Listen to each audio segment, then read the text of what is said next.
Hey there, welcome to week 16 in our Finding a Way Forward study. Today we have 3 divisions. Our first division is In Our Grief. Our second division is Truth and Care. And our third division is Holding and Molding. So in our grief, truth and care, holding and molding. So I gotta ask, how excited were you for this week's faith work, Finding a Way Forward in Our Grief? Yay! Can't we just go back to being competent ministers of God grace or finding a way forward and helping others? Pretty please. I have really got to get some lighter topics here. Listen, I have to make some jokes or I might just cry the whole way through the lesson. And even as I sat down, to write those last words, to kind of write a little joke, I realized there's some truth in that, right? Helping a friend in need, being useful to God right now. Those are wonderful and important things. And I believe, and I hope that you will believe after this today's lesson, that we are useful to God, even in our grief. And I think that oftentimes it's because of our griefs, it's because of our struggles and our sorrows and our suffering, that enables us to even be a better friend to those who are hurting. And so I don't want anyone in this room today or on our YouTube video to think that because of your grief, that you are not useful to God. Or as I once thought, that your pain or your suffering or your questions, that our lament disqualify us from anything that God has for you, because that is simply not true. I once thought that it was true.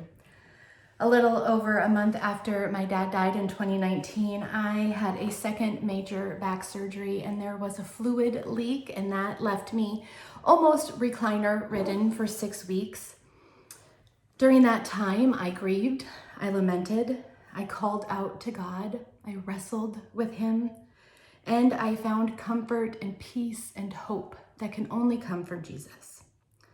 And by the time Charlie's birthday rolled around that summer on July 25th, I was able to stand long enough to bake his pineapple cake. I remember it so vividly, it was a Be There or Be a Pineapple swim party, pineapple themed. And I remember being there watching all of these kiddos, splashing and laughing and having the best time. And I was just so sad. That week at my feelings doctor, that's what we call our counselors and therapists in our house, our feelings doctors. That week at my feelings doctor, I was telling her how much I hate it. That I just hate feeling sad all the time. And it's not that I can't feel happiness or be present in the moment. It's just that I know that right behind it, there's sadness. Yes, there is true joy and pleasure, but the sadness is just right there. She told me that I had situational depression, a deep well of grief and sadness because of all that I had lost.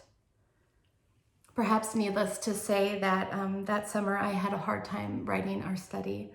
Aleka and I were writing on the fear of the Lord when we thought that maybe 6 people would show up to that study because the fear of the Lord sounds a little scary.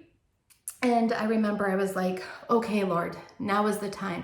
We've wrestled all summer. I still have questions. I still have some sadness, but I am a competent minister of your grace, right? And so I'm going to put pen to paper. And so I Googled cute little coffee shops, and I found one out in Aurora on the river that looked like the perfect place to write. And so I packed up all my books. I made sure Sammy was going to be able to pick the kids up from school that day, and I headed out as soon as I dropped them off. I got to the cute little coffee shop and I ordered myself a cute little coffee and found a cute little spot right by the river. And I opened my laptop to start writing, and nothing. Nothing came. No words, no thoughts, no Bible verses, no questions. I sat there with nothing.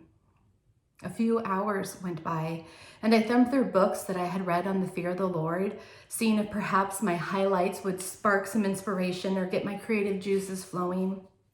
I prayed for you ladies, asking God to show me what He had through you through this study. And nothing. Well, it wasn't soon after that my phone rang, and it was Aleka just checking in to see how the writing was going. And I said, like, I got nothing, like 0 words. I don't know if I'll ever have words again. Maybe all of this sadness, all of this loss, all of this grief disqualifies me from serving God like I used to.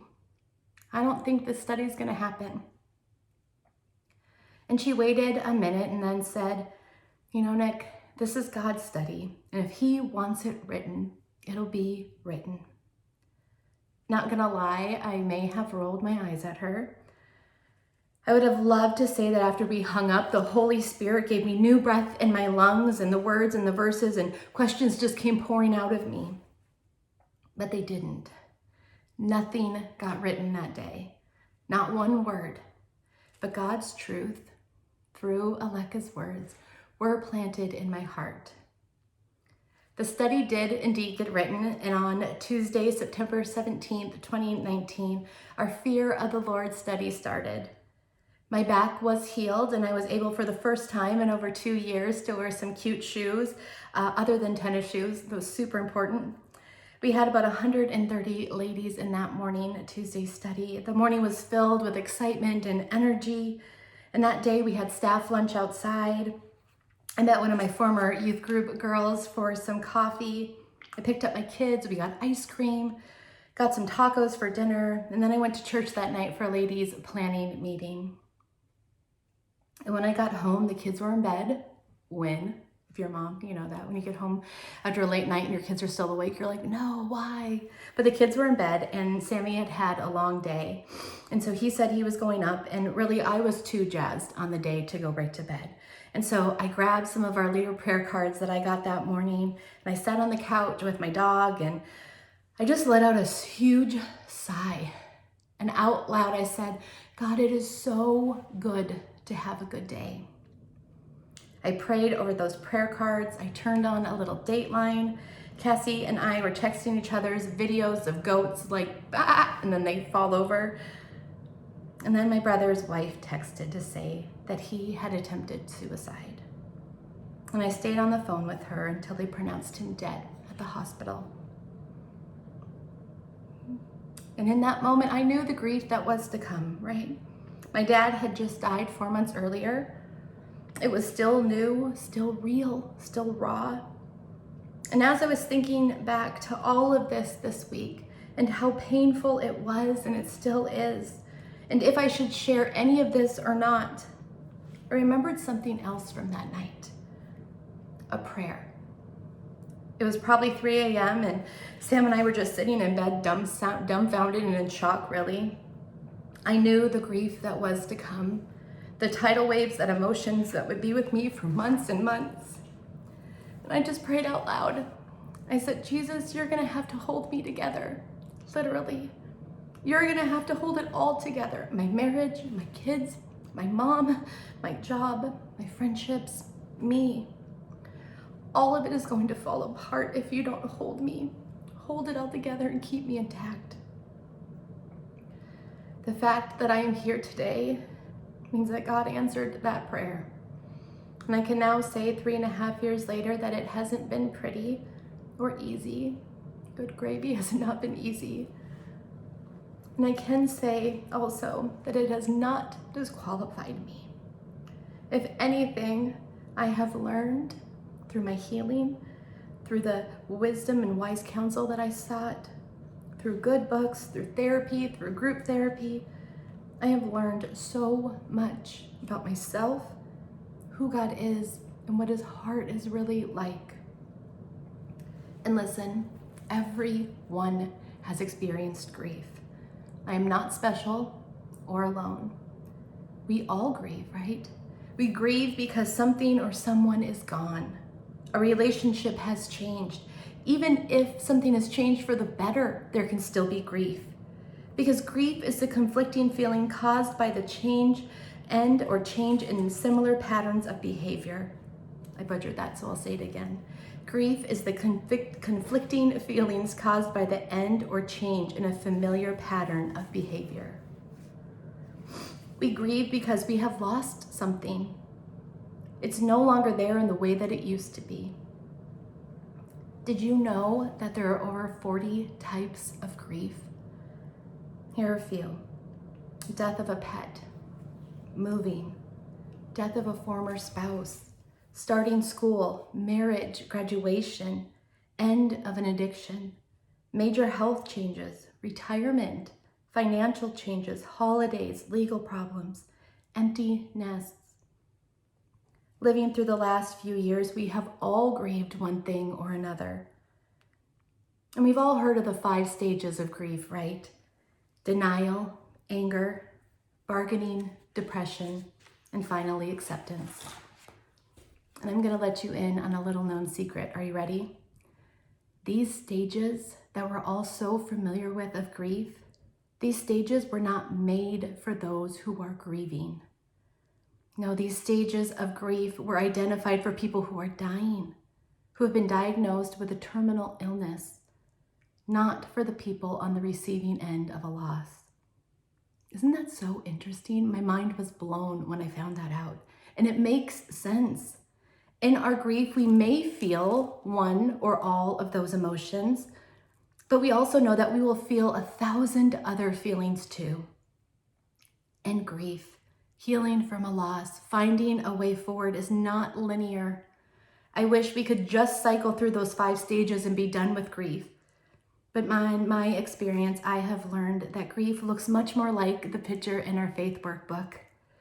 The shock, the numbness, denial, emotional outbursts, fear, anger, searching, disorganization, panic, loneliness, guilt, isolation, depression, re-entry troubles, the new relationships, new struggles, new patterns, hope, affirmation, helping others, and eventually you do adjust to a loss. And these are also not linear. We don't feel all of these things in order. We might feel all of them all the time. Also, there's no timelines to grief, and everyone grieves differently because each relationship is different and each situation is different. And while you may have been through divorce or you've lost someone in the same manner as someone else, we do not exactly know what they feel because their relationship with their spouse or their loved one was unique to them. And everyone grieves differently too. And can I just say that in our culture, we are not really taught how to grieve. We are taught how to acquire things, but we're not taught how to let them go. And so I pray that this week, this faith work was helpful, that it gave you some tools for grieving, gave validation to your grief, and indeed it did give you some steps for not getting stuck. And I hope that this is a week that you will come back to time and time again to process through grief and to find hope even in the midst of it. Let's look at Division 2 today, Truth and Care. On day 3, we took some time to look at Jesus when his good friend Nazareth died. We saw that Lazarus' sisters, Mary and Martha, send word to Jesus that the one you love is sick. Jesus loved Lazarus. And when Jesus receives this news, he's not that far away, just a few towns over. And we see that Jesus does not rush to save Lazarus, and that by the time he arrives, Lazarus has died, dead in the tomb for 4 days. And today we're going to look at John 11, starting at verse 20.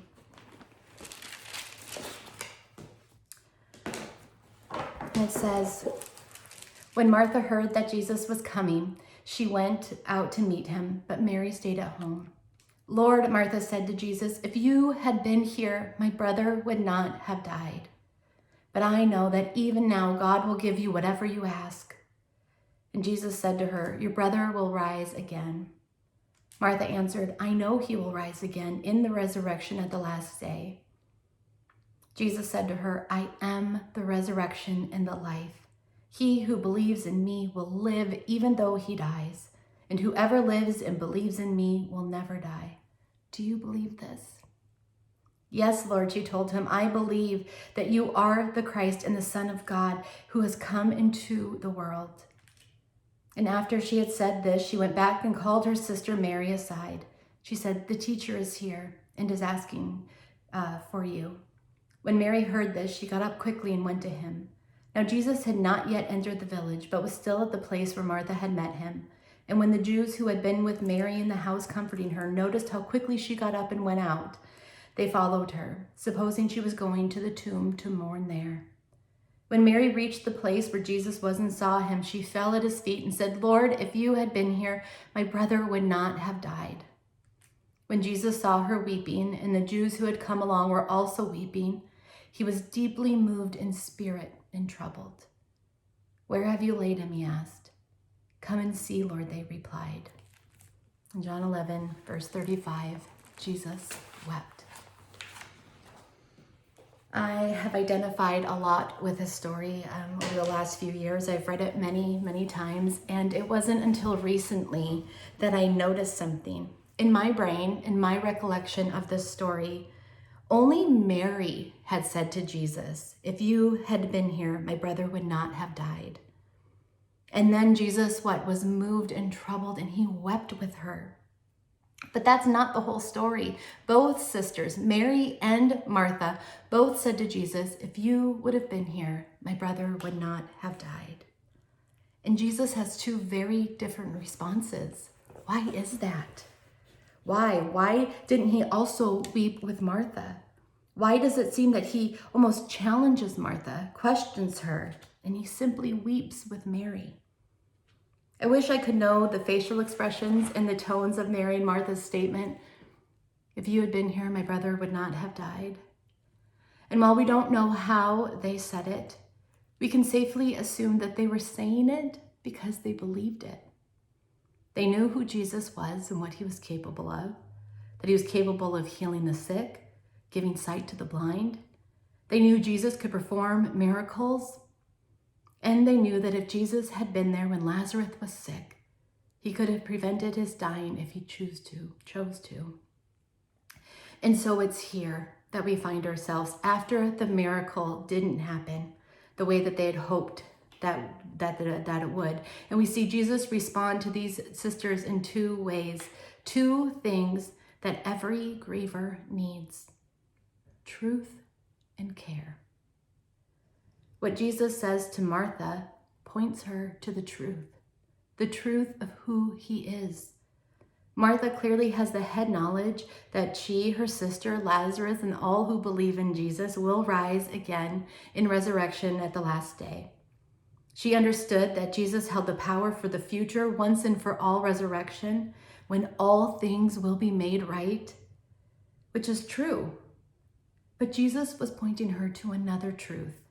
Jesus did not claim to just have resurrection and life or understand the secrets about resurrection and life. Instead, Jesus tells her that he is the resurrection and the life.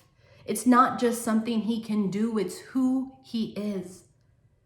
And he's telling her to know me, to know Jesus, sister, is to know resurrection and life. To have Jesus is to have resurrection and life. Oftentimes in our grief brain, as my mom and I lovingly refer to it, our grief brains can get so foggy, so overwhelmed that we fail to see the truth. And did you know that your mind only has access to what it knows? That may sound like a duh, Nikki, but think about it. Our brains only know what we know. And our mind's job is to believe that whatever is stored in it is always right. And this is why we did this study. It's why we started finding a way forward in our minds. Because whether it's because of grief or suffering or wrong teaching or wrong thinking, our brains are wired to believe what we tell them, what we read, what we listen to. So it's why we have to take every thought captive. Agree that we are going to agree with God and what his word says. It's why we doubt our doubts. In our grief, we do need truth. And we may not always like it or be ready to hear it, and that's okay. Remember when I said that on the day Robbie died, I sat on the couch and let out a huge sigh and said, God, it was so good to have a good day. It had been years of back and leg pain, months of grief and depression, Some days were okay, some days were extra bad, but every day was hard. But that day, it really was a good day. And I remember telling Aleka through tears the next morning in my kitchen that not more than 12 hours ago that I gave thanks to God for a good day. And now Robbie was gone. And I don't know how a good day could ever be possible again. And she, through her sweet, beautiful heart, said, yesterday was a gift from God, a promise he gave you to cling to that good days are possible and will come again. And it was the truth. Did I believe her in that moment? No. Did I maybe internally roll my eyes again? Sorry, Lack. Yes. Was she right? Yes. Was that God's truth? Absolutely.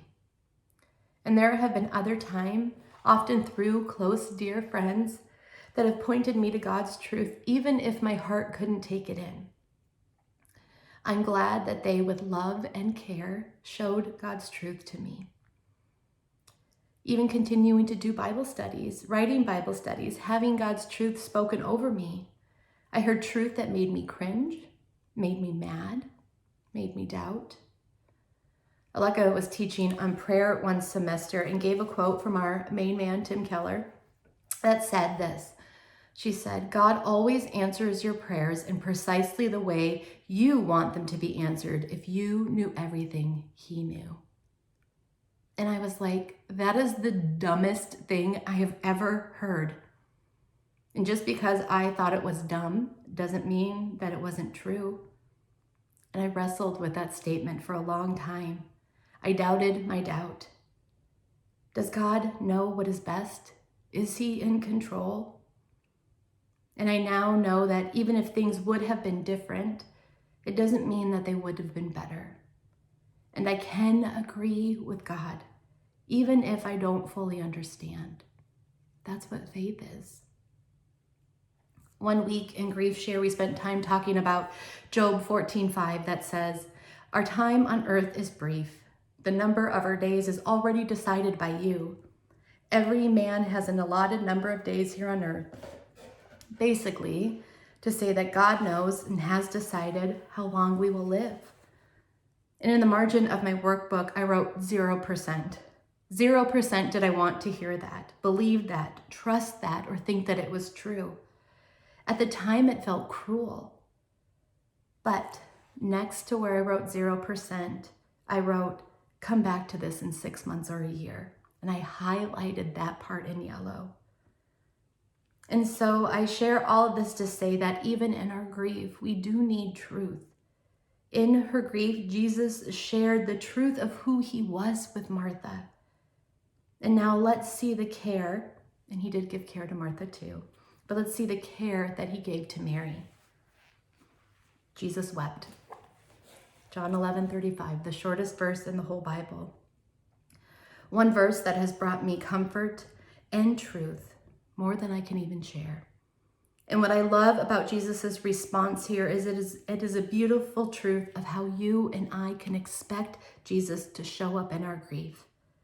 And it's a beautiful example of how we should show up for others.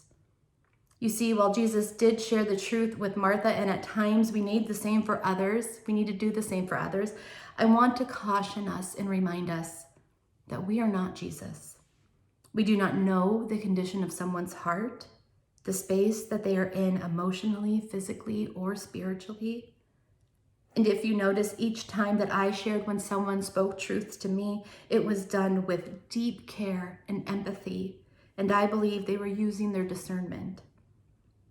And if you've ever lost someone or grieved anything, you know that well-meaning people can say really dumb things. Things that are not only unhelpful, but they can also be harmful. We've seen it, right? Or I've done this myself. Ask a friend, how are you doing? And they say, I'm brokenhearted. I miss her. You say, well, don't feel sad. She's not in pain anymore. What that says is that if they're no longer suffering, you shouldn't be either. Number one, that's not true. And number two, it's not helpful. Grieving people want to be heard, not fixed. And that can be uncomfortable, I know. And so it's why I put day 4 in our faith work, to give you an opportunity to really think about what was helpful to you in your times of grief, so that you have a place to start when comforting others. Because listen, people don't care how much you know until they know how much you care. More often than not, your presence in the life of someone who is grieving will leave more of an impact than your words ever could. And Jesus knew that in just a few minutes he was going to raise Lazarus from the dead, that Mary and Martha's precious brother would have dinner with them that very night. And yet he chose to sit with them in that moment, to allow his own heart and soul to be moved, to connect, to weep with them and for them. That's powerful. That's what love does. The night Robbie died, I realized that in the morning I was going to have to tell my friends and my coworkers. I was going to have to call my best friend in Minnesota and let her know that she was going to have to buy some more plane tickets to go to Vegas for yet another funeral. And I said to Sammy, I don't even want to tell anyone. Who is going to want to be my friend? I feel bad for them, and I'm so tired of people being sad for me. I shared this with someone and they said, we're not sad for you. We are sad with you. And those words were so powerful, and they proved to be true. Sometimes we need to be reminded to tell our brains and our hearts the truth of who God is, even in our grief. And at times we just need to weep with those who weep. Okay, final division. You hanging in? Holding and molding. I want us to spend our last few minutes seeing one way we can find a way forward in our grief. Because, sister, grief is one of the easiest places to get stuck in. Because you don't actually ever get over or move on from losing someone or something, or move on from a dream you had. My dad and brother will never be here, and so I will always miss them, grieve them. But my grief does and should look different than it did 3 years ago. In fact, that is the one thing that kept me going day to day. Some days it's the only thing that got me out of bed. Or through an intense wave of grief, I would keep telling myself it won't always be this bad all the time. I clung to that. I accepted that right now it's raw, my brain can't fully comprehend it, my heart is broken, everything looks different, and I knew that it wouldn't be this hard, or at least I hoped it wouldn't be this hard, forever. And I would do everything I could to find help and to find a way forward. Listen to me. You are not responsible for what happened to you, but you are responsible for your healing, for seeking help, finding healthy and good ways to cope and to move forward. Therapy, support groups, self-care, being gentle with myself and others, giving and receiving grace, reading books, listening to podcasts, gaining knowledge about grief and addiction and trauma have all been a part of my grief journey. And I am more than happy to share the things with you that have worked for me. But with the time we have left, I want us to look at lament as a part of our grief journey. Lament in its simplest form is crying out to God. Lament allows us to fully face and name our pain, and it creates a space for future resolution and hope without glossing over the trauma. It gives us permission to protest life's difficulties, to scream, to cry, to vent, to plead, and to complain in the presence of God. It lets us ask the hard questions without condemnation. Lord, why did this have to happen? How could you allow it? Where are you in the midst of it all? And it allows weeping without explanation. It might be messy and uncomfortable, but it is good, and I believe a necessary step towards healing. On page 223 of our faith work, we see 7 parts of lament, and we have over 150 psalms that are songs of lament. The prophet Jeremiah wrote the book of Lamentations during or soon after the capture, fall, and destruction of Jerusalem. Jeremiah was an eyewitness to all the devastation that took place, the grief and the anger and the pain that he was experiencing. He cried out to God. Jeremiah shows us that lament is good, right, and God-honoring, because lament always also leaves room for God to speak, for God to move, for God's truth of who he is to be revealed. And more often than not, lament is sealed. It is finished by the lamenter, by you, by me, by giving God a vow of praise, saying, God, even if I don't understand it all, I trust you and I'm going to agree with you. Listen, I said that a lot today. I have a lot to listen to. Listen, time does not heal all wounds. In fact, time in and of itself heals nothing. It is what we do with the time that will help you deal with the pain of a loss. And what I have learned from times of pouring my heart out to God in lament, searching his scriptures for truth, sharing my heart, my heartache with him, and then giving space for him to speak is this. Number one, he is always right there, holding me, weeping with me, comforting me, listening to me, looking upon me with kindness and compassion. Never once have I found God angry or aloof. Not once have I cried out to God for help and he said, sorry, I can't today. No, he is always holding me, keeping me close. Number two, he is molding me.